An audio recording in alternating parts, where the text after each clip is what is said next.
संत नामदेव महाराजांची 755वी जयंती, ज्ञानेश्वर माऊलींचा 728वा संजीवन समाधी सोहळा आणि शिखांचे पहिले गुरु गुरु नानक यांच्या 557व्या जयंतीचा औचित्य साधून पंढरपूर ते पंजाबमधल्या घुमान इथे सायकलवारी काढण्यात आली आहे। या सायकलवारीच्या माध्यमातून संत नामदेव महाराजांच्या विचारांचा प्रचार प्रसार केला जात आहे। ही सायकलवारी आज 12 ज्योतिर्लिंगांपैकी एक असलेल्या नाशिकमधल्या श्री क्षेत्र त्र्यंबकेश्वर इथं पोहोचली।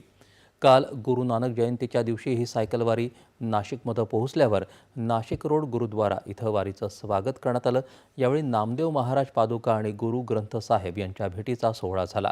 आज नाशिकची ग्रामदेवता कालिका मंदिर इथून सायकलवारी त्र्यंबकेश्वर इथं दाखल झाल्यावर त्र्यंबकेश्वर दर्शन आणि कुशावर्त तीर्थ इथं नामदेव पादुकांचा अभिषेक झाल्यानंतर संत श्रेष्ठ निवृत्तीनाथ समाधी मंदिर इथं नामदेव पादुका आणि निवृत्तीनाथांच्या भेटीचा सोहळा झाला।